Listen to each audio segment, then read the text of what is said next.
જય માતાજી, બાપા સીતારામ। હું છું ધવલ ને તમારા બધા મિત્રોનું મારી યુટ્યુબ ચેનલ પર સ્વાગત છે। હું મજામાં છું ને તમે બધા મિત્રો પણ મજામાં હશો એવી આશા રાખું છું। માતાજી તમને બધાને હાજા નરવા રાખે ને ધંધામાં લાભ આપે એવી શુભેચ્છા આપું છું। તો મિત્રો આજે હું અને મારા મામા આવ્યા છીએ ઉસરડ ગામે, જ્યાં સંત શ્રી જાયારામ બાપાની 115મી પુણ્યતિથિ ઉજવાઈ રહી છે। આજના વિડીયોમાં અમે તમને બતાવવાના છીએ કે બાપાની પુણ્યતિથિને લઈને ઉસરડ ગામમાં અને બાપાની આ જગ્યામાં કેવી તૈયારી ચાલી રહી છે। તો વિડીયોમાં છેલ્લે સુધી બન્યા રહેજો।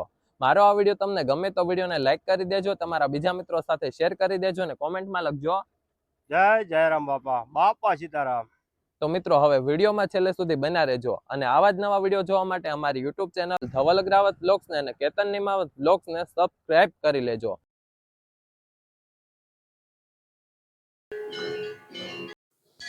તો અંદર ગરતા જ આપને સરસ મજાનું સુંદર શણગારેલું જોવા મળે છે। તમે જોઈ શકો છો આખી જગ્યાનું પરિષદ શણગારવામાં આવ્યું છે ને આખા ગામમાં આ તિથિને લઈને ખૂબ સરસ માહોલ જામેલો છે, ઉત્સાહનો માહોલ જામેલો છે। તો જ્યાં આપણી નજર પડે ત્યાં સુધી સરસ મજાની આખી જગ્યા શણગારેલી છે।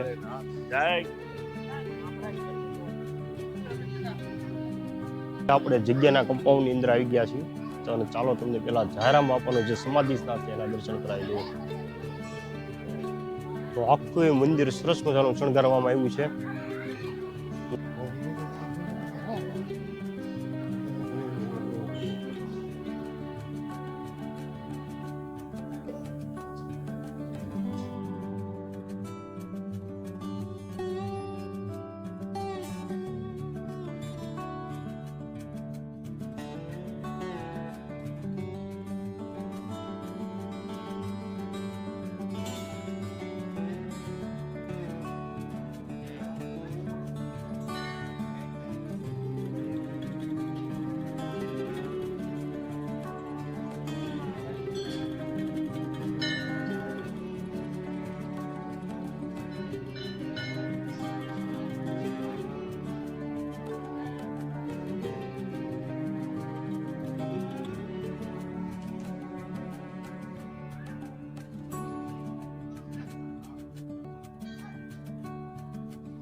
તો જાયારામ બાપાની સમાધિ સ્થાનકના સામે તે રામજી મંદિર પણ આવેલું છે, આપણે એના પણ આપણે દર્શન કરી લેવી।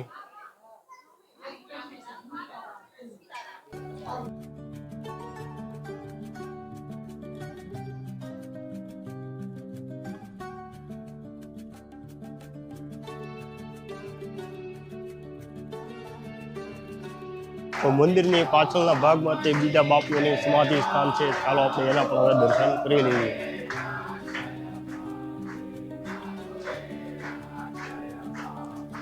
તો અહીંયા તમે જોઈ શકો છો કે શંકરગીરી બાપુનું સમાધિ સ્નાન છે, આપણે એના પણ દર્શન કરીશું। બાજુમાં આત્મારામ બાપુની સમાધિ છે, એના આપણે ચરણ પાદુકાના આપણે દર્શન કરીશું।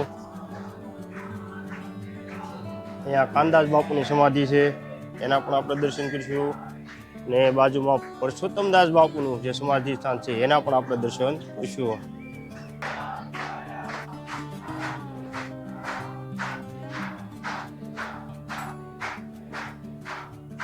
યજ્ઞશાળા મસ્ત મજાની બનાવવામાં આવી છે। યજ્ઞશાળામાં પણ સવારથી યજ્ઞ શરૂ થવાનો છે અને અત્યારે તમામ પ્રકારની તૈયારી થઈ ગઈ છે, તમે જોઈ શકો છો।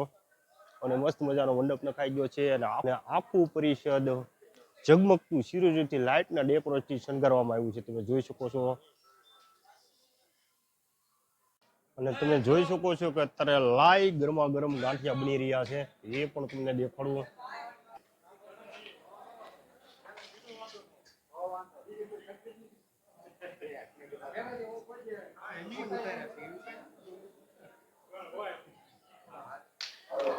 બોલો જાયારામ બાપાની જય। આવતીકાલે 17/2/2025 ને સોમવારે જાયારામ બાપાની 115મી પૂર્ણ તિથિ મહોત્સવ ઉજવાય છે।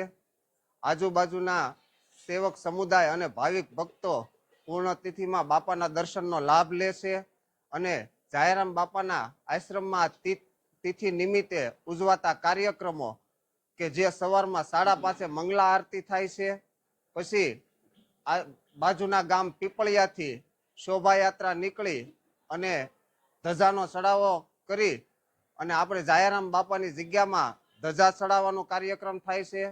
ત્યાર પછી મહાયજ્ઞનું આયોજન થાય છે. બપોરે 12 કલાકે મહાપ્રસાદનું આયોજન થાય છે.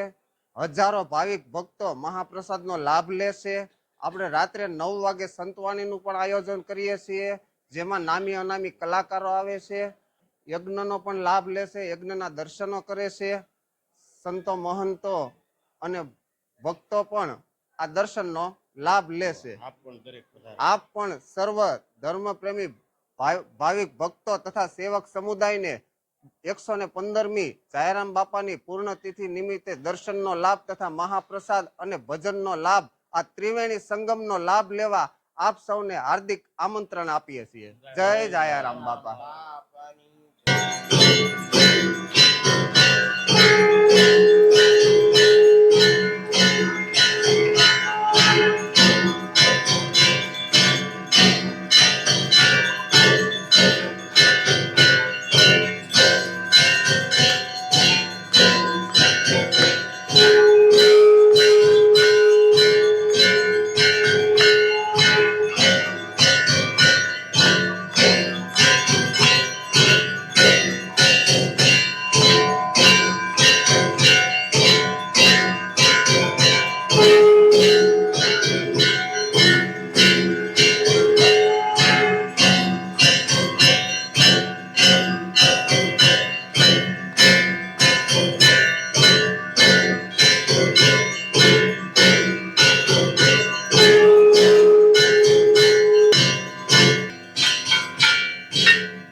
તો જાહેરામ બાપાની તિથિ તો જે કાલ છે, આપણે આગલા દી આવ્યા છીએ અત્યારે સાંજના સમયે અને બાપાની આપણે આરતીનો લાભ પણ લીધો. અને અત્યારે તમે જોવો છો કે હરિહરનો હાથ, મહાપ્રસાદનો હાથ પડી ગયો છે અને સાધુ સંતો અત્યારે પ્રસાદી લઈ રહ્યા છે.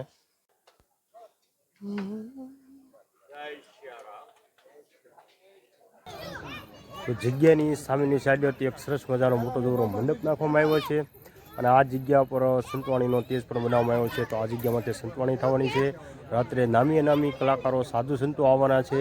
બીજુ બારોટ, બિંદુબેન રામાનું જેવા અનેક કલાકારો, ચિત્રભાઈ પરમાર સહિત અનેક કલાકારો આ તેજમાં સંતવાણી કરવાના છે. અને પાછળની સાઈડ આપણે જોઈએ તો અહીંયા મહાપ્રસાદ, જે ભોજન સમારોહ માટે પણ રસોડાની વ્યવસ્થા અને જમણવારની વ્યવસ્થાનો ત્યાં મંડપ નાખવામાં આવ્યા છે. અને ઉસરાડ ગામને આજુબાજુના ગામથી હજારોની સંખ્યામાં જે સંતવાણીના જે ચાહકો છે, ભજન પ્રેમી છે, એ લોકો સંતવાણી સાંજે સાંભળવા આવવાના છે કાલે.